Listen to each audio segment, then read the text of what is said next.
민수기를 지난주 첫 주일에 시작하면서 이렇게 말씀을 드렸습니다. 본복이다.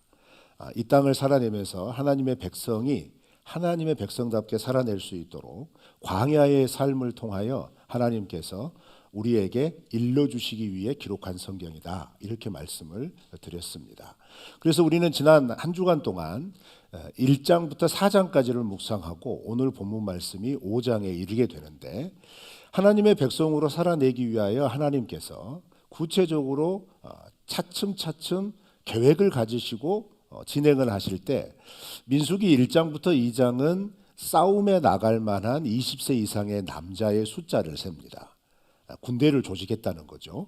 그리고 2장에 가서는 이렇게 계수한 숫자에 따라서 하나님의 성막을 중심으로 사방으로 동서남북 세 개의 지파씩 진영을 배치를 합니다. 그렇게 진영을 배치할 때의 기준은 행진하는 방향이 기준입니다. 그래서 행진하는 방향을 기준으로 삼고 하나님의 성막을 이스라엘 백성의 가운데에 두고 그렇게 숫자를 센 지파별로 배치를 하게 된 겁니다. 그리고 3장 4장에서는 하나님께서 레위 지파는 내 것이다 선언을 하셨죠. 그렇게 선언된 레위 지파가 그럼 하나님을 위하여 어떻게 살 거냐, 구체적인 일을 맡기십니다. 그 구체적인 일은 뭐냐면 하나님께서 거하실 성막을 관리하고 성막을 유지하는 일을 맡기신다는 겁니다.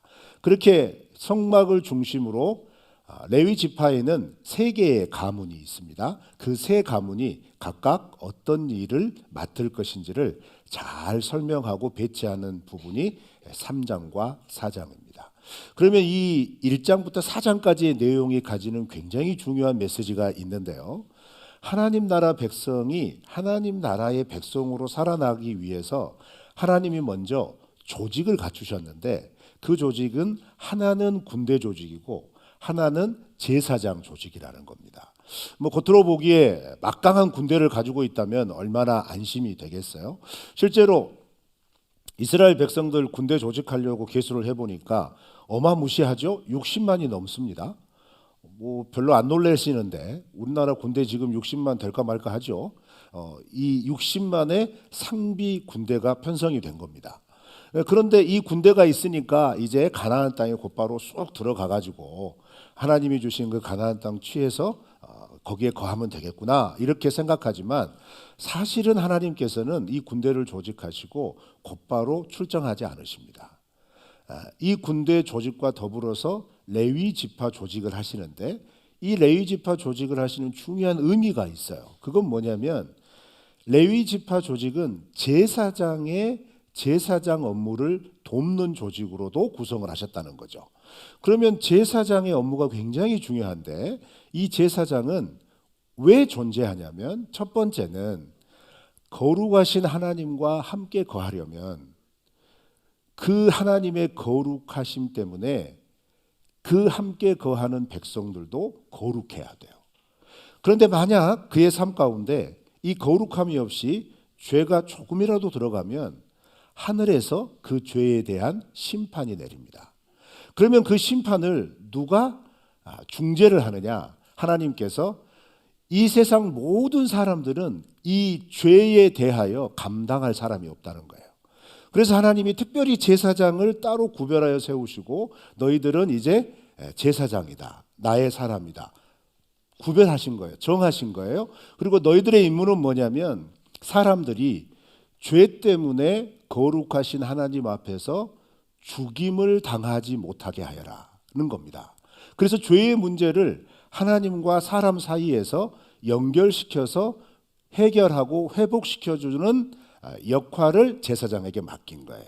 그 해결하는 역할을 제사장에게 맡긴 것이고, 그 해결하는 방법이 제사법인 겁니다. 그런데 더 중요한 사실은 단순히 이 제사법만 중요한 게 아니에요. 왜 하나님은 그럼 제사법을 허락하셨을까? 그건 하나님이 거룩하신 그 하나님의 속성을 그대로 유지하시면서 그의 백성 이스라엘과 함께 거하시기 위해서입니다. 거룩하신 하나님이 이스라엘 백성들과 함께 거하려면 이스라엘 백성들이 거룩해야 한다는 거예요. 그래서 레위기 성경은 우리에게 레위기의 중심 구절을 대보세요. 그러면 내가 거룩하니 너희도 거룩하라. 이 말씀을 쑥 냅니다. 왜요? 거룩하신 하나님과는 거룩한 백성만이 함께 있을 수 있는데 문제는 우리는 거룩을 유지할 수 있는 능력이 없거든요. 수시로 죄의 유혹에 노출되어 있고 그 죄의 유혹에 스스로 타협하고 빠져들잖아요. 그러면 하나님과 함께 있을 수 없는 거예요. 그래서 제사장은 그렇게 죄의 상태로 혹시 빠졌을 때 다시 하나님과의 관계로 리셋을 시켜주는 역할을 해주는 거죠. 그런데 이게 왜 필요할까? 사실 이런 전체적인 개념을 이해하려면 출애굽기 19장 5절에서 6절 말씀을 이해를 해야 합니다. 우리 한번 찾아보실까요? 출애굽기 19장 5절 6절 빨간색 볼펜이 있으시면 거기에다가 쫙 밑줄을 그어 놓으세요. 여러 가지 축복의 말씀이 있지만 여러분 성경의 모든 축복의 말씀은 출애굽기 19장 5절 6절 말씀에 하나님의 선언이 있기 때문에 우리에게 유효한 거예요. 자, 우리 다 함께 읽어보실까요? 시작. 너희가 내 말을 잘 듣고 내 언약을 지키면 너희는 모든 민족 중에서 내 소유가 되겠고 너희가 내게 대하여 제사장 나라가 되며 거룩한 백성이 되리라. 너는 이 말을 이스라엘 자손에게 전할지니라. 아멘. 이 출애굽기 19장 5절 9절 말씀은 이스라엘 백성들이 출애굽을 해서 시내산에 막 당도했을 때 하나님께서 하신 말씀입니다. 그런데 이 말씀과 더불어서 어떤 말씀을 하셨냐면 처음 이스라엘 백성들이 애굽을 탈출해서 시내 광야를 가로질러서 시내산 앞으로 딱 도착했을 때 가장 먼저 무엇을 언급하시냐면요. 모세야, 산 주변으로 경계선을 만들어라. 이 말씀을 하세요. 경계선을 만들고 누구든지 어떤 사람이든지 이 경계선을 함부로 뛰어넘지 못하게 해라. 이렇게 말합니다. 근데 그 이유는 딱 한 가지입니다. 이 백성이 나에 대한 호기심이 생겨서 왜 호기심이 생기냐면요. 이스라엘 백성들이 시내산에 딱 당도를 했을 때 이제 하나님이 시내산 위에 임재하실 거거든요. 그런데 그렇게 임재하실 때 어떤 현상이 벌어지냐면 검은 흑암이 산꼭대기에 가득하고 그 검은 흑암 속에 천둥과 번개가 구름 가운데 가득하게 임재를 하시는 거예요. 자, 그러면 그 모습을 보고 한편으로는 두렵지만 호기심 많은 친구들은 어쩌겠어요? 그거 가보고 싶지 않겠어요? 안 그렇구나. 그런 마음이 별로 없으시나 봐요. 이 호기심이 생긴다는 거죠. 더더군다나 하나님이 우리를 애굽에서 인도해 주셨다는 그런 강렬한 감동이 이스라엘 백성들에게는 지금 아직 생생하게 남아있기 때문에 야, 그 하나님 좀 보고 싶다. 그 하나님 좀 만나고 싶다 해서 좀 더 앞으로 하면서 하나님이 계시는 거룩한 땅에 들어가게 되면 마음 진짜 순수하잖아요. 근데 이스라엘 백성들의 죄 때문에 그들의 삶에 여전히 남아있는 죄에 찢기 때문에 하나님의 거룩하심의 무게가 그를 죽인다는 거예요. 여러분, 이 말씀이 우리에게 굉장히 도전이 돼야 됩니다. 왜냐하면요, 하나님의 거룩하심은 인간이 감당할 수 없는 거예요. 감당할 수 없는 거룩하심을 감당하려고 뭣도 모르고 하나님 더 가까이 봐야지 하면서 나가는 순간 인간은 자기가 어떻게 죽는지도 모르게 죽게 돼 있다는 거예요. 근데 이 사실조차도 인간은 몰라요. 이스라엘 백성들은 모르는 거예요. 그래서 모세에게 단단히 이릅니다. 어느 누구든지 이 선만 넘으면 죽는다. 너희들은 나를 감당할 수 없다. 너희들이 아무리 나를 사랑하고 사랑하는 마음으로 나온다 할지라도 이 선을 넘는 순간 너희들은 죽는 거다라는 거예요. 그러니까 그 경계선을 절대 넘지 말라고 당부하시고 또 당부하시면서 시내산에서의 여정을 시작하십니다. 그만큼 이스라엘 백성들은 하나님 모르고 있었던 거예요. 그런데 그 하나님께서 그렇게 말씀하시고 나서 너희들 이스라엘 백성들이 어떤 존재인지를 이 출애굽기 19장 5절 6절 말씀을 통하여 분명히 선언하시는 거예요. 거기에 보면 5절에서 이렇게 시작하지 않습니까? 야, 세계가 다 내 것이다. 내게 속하였다. 이렇게 선언하죠. 그런데 그렇게 세계가 다 내게 속하였는데 내 말과 내 언약을 지키는 너희들은 내 소유다. 이렇게 말씀하시는 거예요. 그 말은 뭐냐면 온 세계가 하나님이 누구신지를 모르고 하나님을 거역하는 삶을 아무렇지도 않게 살고 있다는 거죠. 이 세상의 주인이 하나님이라는 사실을 모르는 채 자기가 원하는 대로 삶을 산다는 거예요. 그런데 이스라엘 백성들은 애굽을 탈출하면서 하나님의 존재를 깨우친 겁니다. 물론 아브라함 때부터 그 조상들이 알려준 하나님에 대한 이야기들은 계속 들었어요. 그런데 애굽을 탈출하는 그 다이나믹한 과정을 통하여 야, 하나님이 정말 이런 분이시구나 라고 하는 것을 경험하면서 왔어요. 10가지의 재앙을 통과하면서 경험하고 홍해를 통과하면서 경험하고 광야 3개월을 행군하면서 물을 공급하여 주시고 만나를 공급하여 주시는 그 기가 막힌 역사들을 경험하면서 야, 우리 하나님은 정말 이런 분이시구나 라고 하는 것을 정확하게 깨우치고 있었다는 거예요. 그런데 다른 세계 열방은 그걸 깨우치지를 못해요. 그래서 이스라엘 백성들한테 말하는 거죠. 너희들은 내 소유가 되어서 이 하나님을 알지 못하는 세상 가운데 첫 번째 사명 주시죠. 제사장 나라가 되었다.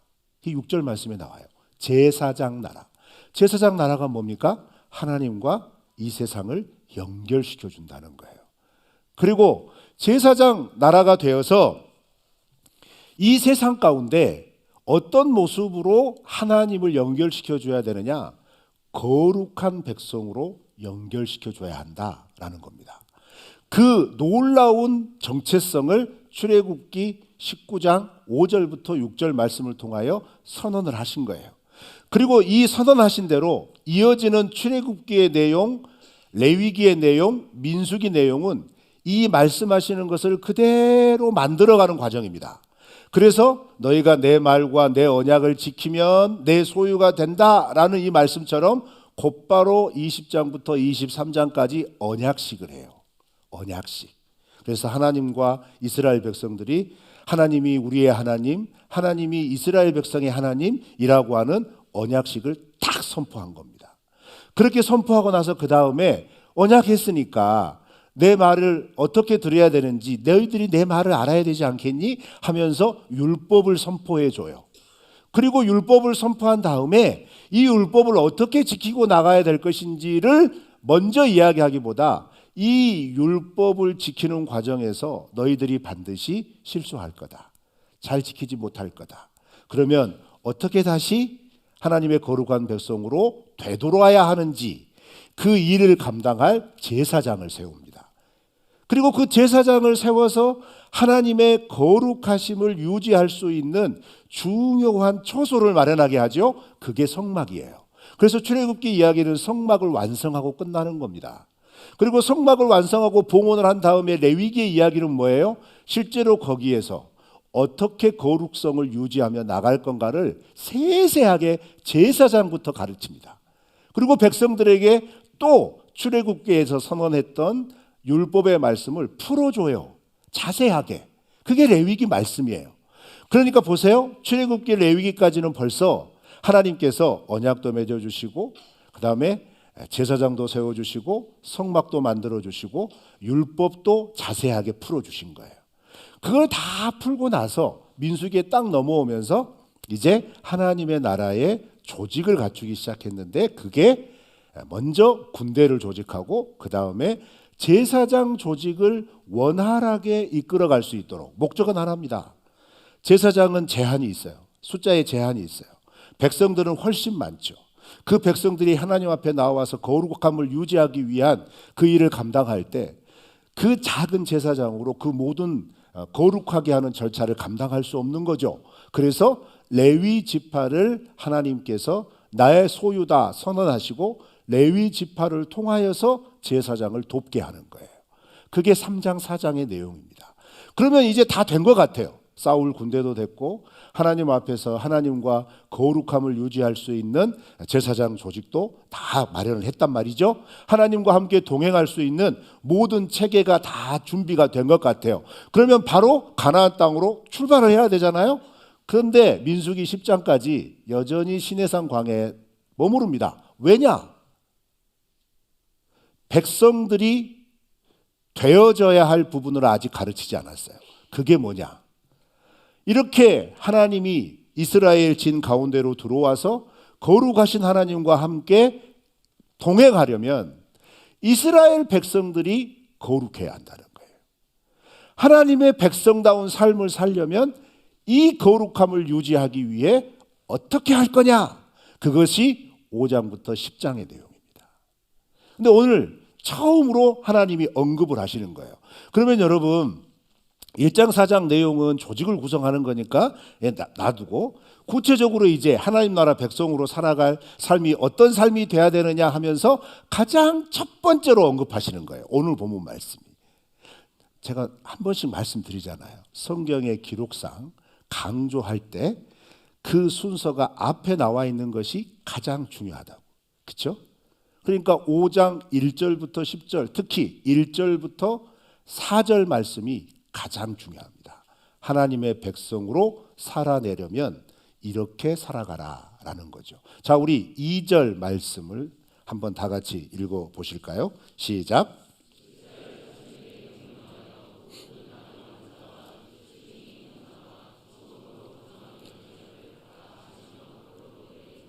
아멘. 자, 하나님의 백성으로 거룩하게 살아가기 위하여 하나님께서 첫 번째로 요청하신 게 뭐냐? 나병 환자, 유출증, 주검을 만진 자 다 밖으로 내보내라. 우리가 지금까지 민수기의 이 부분이나 레위기에 비슷하게 관련된 구절을 읽을 때 오해를 합니다. 어떤 오해를 하냐면 나병 환자, 유출증 환자, 그 다음에 주검을 만진 사람, 그러면 찾아내야 되겠네? 색출해서 쫓아내야 되는구나. 이런 인식이 오랫동안 우리 가운데 박혀 있어요. 근데 여러분 성경 말씀을 조금 자세하게 살펴보면 나병 환자는 한글 개역 성경이 나병으로 번역을 했지만 오늘날의 한센시병이죠. 그 한센시병 아니에요. 히브리어 원문은 원인을 알 수 없는 악성 피부병으로 피부병을 뜻하는 단어입니다. 그런데 이것들이 그때 당시 세계관에서는 한센시병이 그런 거와 똑같은 거예요. 그런데 여러분 그거 아세요? 한센시병은 뭐죠?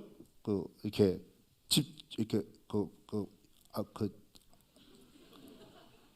바이러스 질병 아니잖아요. 나 이거 설명해야 되는데 잘 설명해야 되는데 저희 교회 의사 선생님들 많거든요. 섣불리 얘기했다 큰일 나요. 이게 무슨 말이냐면 이 본문에서 말하는 나병 환자, 나병이라고 하는 단어는 악성 피부병인데 전염성이 있는 악성 피부병이에요. 이게 바이러스 질병이라는 거예요. 오늘날로 구현되는 모습을 보자면 피부병이 훅 돌았는데 그게 어떤 개인의 어떤 특이 체질이나 뭐 특정한 환경에 거해 있는 거기에만 딱 머물러 있는 게 아니라 한 사람이 딱 옮으면 쫙 옮는 그런 종류의 피부병이 있을 거란 말이죠. 그런 종류의 피부병을 얘기하는데 이런 피부병이 있는 사람은 진 밖으로 내보내라 이 말입니다. 그다음에 유출병은 몸에서 피가 나오는 거죠. 근데 이거 일상적인 거예요. 그렇잖아요. 우리가 뭐 흔히 일어날 수 있는 일이란 말이죠. 그다음에 주검을 만진 자. 이거야말로 정말 흔한 일이죠. 왜요? 우리 가운데 우리 가족이나 친지 가운데 장례가 일어났을 때 쉽게 접촉할 수 있는 부분이잖아요. 그러니까 나병, 유출병, 주검을 만진 자 이건 꼭 거기에 해당되는 특정한 질병이나 특정한 현상이나 특정한 부정함을 가리키는 딱 그 세 가지가 아니고 부정함을 대표하는 세 가지의 표현입니다. 이때 당시의 세계관에서 이게 가장 부정하다고 여겨지는 거예요. 그러니까 만약 기록된 문자로만 딱 받아들이면 너는 거룩하지 못하니까 여기 있어서는 안 돼. 너는 나가. 이렇게 여겨지는 특정한 질병이나 특정한 증상이나 특정한 현상이 아니고 하나님 앞에서 거룩하지 못한 부정함을 입게 되는 모든 것을 지칭한다는 거예요. 그런데 그 모든 것을 지칭하면서 이것을 해결하는 방법을 어떻게 하냐면 진 밖으로 내보내라, 이렇게 말씀하셨어요. 여기서 이 진 밖이라는 게 뭐냐면 이 진은 이스라엘의 진이죠. 1장부터 2장까지 편성한 이스라엘의 진. 이 진의 핵심은 뭐예요? 하나님이 중심에 계시는 진, 즉 하나님의 거룩함의 영역이라는 거예요. 하나님의 거룩함의 영역 속에 이 부정함이 공존할 수 없다는 겁니다. 그러면 여러분, 우리가 육신으로 보이는 외적인 표현된 모습뿐만 아니라 이건 오늘날 우리에게 무엇을 얘기하냐면 우리가 늘 직면하고 유혹받을 수 있는 죄의 영역이라는 겁니다. 죄악의 영역이에요. 그런데 여러분 또 오해하지 마세요. 죄악 이렇게 얘기하면 사회적이고 도덕적인 죄를 짓느냐 마느냐 이렇게 이해를 하시는데 성경에서의 죄의 의미를 정확하게 이해하셔야죠. 성경에서의 죄의 의미는, 원문의 의미는 잘 아시잖아요. 많이 들어보셨을 거예요. 관역이 빗나간 화살이래요. 무슨 말입니까? 조준이 잘못됐다는 거죠. 초점이 흐려졌다는 거죠. 여기서 죄란 하나님께 집중해야 할 삶임에도 불구하고 하나님 외의 것에 초점이 맞춰져 있다는 거예요. 그러면 여러분, 죄는 누구나 지을 수 있는 거라는 거예요. 특히 하나님의 백성에게 지금 이 말씀을 하시는 거예요. 그러면 하나님의 백성에게 죄는 우리가 이 사회에서 지을 수 있는 사회적이고 도덕적인 죄도 될 수 있겠지만 그보다 하나님이 더 근본적으로 보시는 죄는 무엇이냐? 하나님 외에 다른 것을 더 초점을 삼는 겁니다. 그러면 여러분, 죄 안 짓는 사람 어디가 있어요? 안 그래요? 나만 그런가? 죄 안 짓는 분이 어디가 있어요? 저도 그래요. 목사라고 1년 365일 24시간 주님만 바라봅니다 할 수 있습니까? 아니에요. 나도 영화 보고 싶어요. 나도 노래방 가고 싶거든요. 나도 멋진 곳 가서 놀고 싶고요. 그래 가다 보면 어때요? 순간 망각할 수 있단 말이에요. 하나님의 뜻이 뭔지 망각하고 오버할 수 있잖아요. 안 그렇습니까? 다 그럴 거거든요. 그러면 우리 안에 계신 성령께서 마음에 근심을 줄 수 있잖아요. 이거 아닌데? 이거 하나님이 좀 싫어하실 수 있는 것 같은데? 조심해야겠다. 이런 마음의 부담감이 있을 수 있잖아요. 그런데 문제는 뭐냐? 우리가 이런 마음의 부담감을 가지고 있음에도 불구하고 그걸 억누르는 거죠. 그리고 내가 처한 상황과 환경 때문에, 지금 내가 살아가야 할 인생의 계획과 방법과 경로 때문에 그래도 이걸 해야만 내가 살 수 있을 것 같아 라고 하면서 나의 생각, 나의 계획을 하나님의 인도하심에 대한 믿음보다 더 신뢰하는 거죠. 그러다 보면 삶은 그렇게 살 수 있지만 마음은 점점 어때요? 늘 교회당에 나올 때마다 죄스러움을 떨칠 수가 없는 거예요. 그러지 않습니까? 예배 드려도 예배를 안 드리는 것 같아요. 기도를 드려도 기도가 안 받는 것 같고, 찬양을 드려도 찬양이 도대체 나한테 먹히질 않네요. 왜 그럴까요? 근본적인 문제, 죄의 성향, 하나님과 맞춰져야 할 초점을 내가 고집하고 거부하여서 다른 것에 초점을 맞추는데, 그것이 내가 지금 살아가는데 더 좋을 것 같고 더 중요할 것 같으니까 고집하고 있는 거예요. 그러니까 이것을 어떻게 하라고요? 거룩하신 하나님과 함께 거하려면 이런 마음, 이런 성향, 이런 계획, 이런 행동 내보내라 라는 거예요. 그런데 여러분, 이 원문에서 내보내라고 하는 단어는 쫓아내다 라고 하는 의미도 있지만, 이 똑같은 단어가 신년을 선포하고 구원을 선포하고 하나님이 행하신 놀라운 일들을 표현하는 구절에 딱 들어가잖아요. 그럼 이 단어는 어떤 의미로 쓰여지냐면 회복하다, 자유케 하다, 이런 의미로 바뀝니다. 무슨 말이죠? 성령의 감동을 따라 하나님의 말씀을 지켜라 라고 하는 그 부담감에 내가 이제껏 인식하지 못하고 있었는데 이거 하나님 싫어하시는구나 라고 하는 것들이 깨달아졌을 때, 이것을 내 삶의 영역에서, 내 마음의 영역에서 내보내면 그 내보내는 것이 결국 무엇이냐면 나를 살리는 의지와 결단이 된다는 겁니다. 거룩하신 하나님과 함께하는 은혜가 된다는 거예요. 여러분, 이 말씀이 오늘 우리에게 주어지는 하나님의 백성으로 살아가려면 우리가 어떻게 결정하고 어떻게 행해야 될 것인지에 대한 가장 중요한 초점이 되는 줄로 믿습니다. 마음의 죄책감, 성령께서 들게 하시면 과감하게 하나님과 함께하는 삶의 영역에서 쫓아내시기를 축원합니다. 쫓아내면 어떻게 돼요? 여러분, 레위기의 규정을 보십시오. 이렇게 부정한 자가 진 밖으로 쫓김을 당하게 되었으면 그걸로 결론입니까? 아닙니다. 그것이 시작입니다. 무엇의 시작이죠? 회복의 시작입니다. 다시 진 안으로 들어오게 하기 위한 하나님의 구원의 시작인 거예요. 그래서 일정 기간 진 밖에서 격리가 되어 있다가 상태가 호전되는 것을 제사장을 통하여 확인이 되어지면 정결 예식을 통하여 다시 거룩하신 하나님의 진 안으로 들어오게 되는 겁니다. 여러분, 이 원리가 담겨 있는 게 뭐예요? 회개입니다. 하나님이 주 예수 그리스도의 이름으로 우리가 하나님 앞에 죄를 고하고 그 죄의 죄책감과 죄의 부담감과 중압감 가운데 도저히 내가 이렇게 못 살겠다, 이렇게 살면 피가 마르고 살이 마른다 라고 억눌러 있는 죄책의 짐에서 누구든지 주 예수 그리스도의 이름으로 회개하면 자유함을 주시고 그 자유함을 통하여 하나님의 은혜 안에 계속해서 거할 수 있도록, 하나님과 동행할 수 있도록 열어주신 은혜의 방편이 뭐예요? 회개입니다. 그러면 민수기 5장 1절부터 4절 말씀은 무엇을 얘기하는 거예요? 이때 당시에는 진 밖으로 내보내는 것이 눈에 보이는 회개의 모습인 거예요.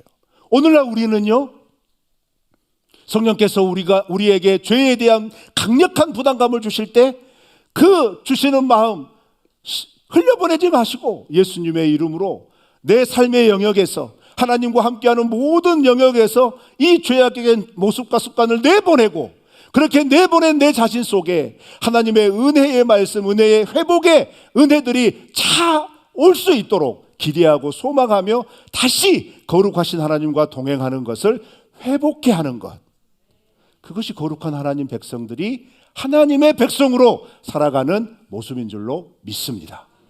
내보내시기를 축원합니다. 내보내십시오. 가지고 있지 마십시오. 하나님이 깨닫게 하시면 아까워하지 마시고 하나님 내보냅니다. 내가 이것보다 하나님과 동행하는 것을 더 소중히 삼겠습니다 라고 결심하고 또 결심하는 우리 모든 성도님들 되시기를 주님의 이름으로 축원합니다. 축원합니다.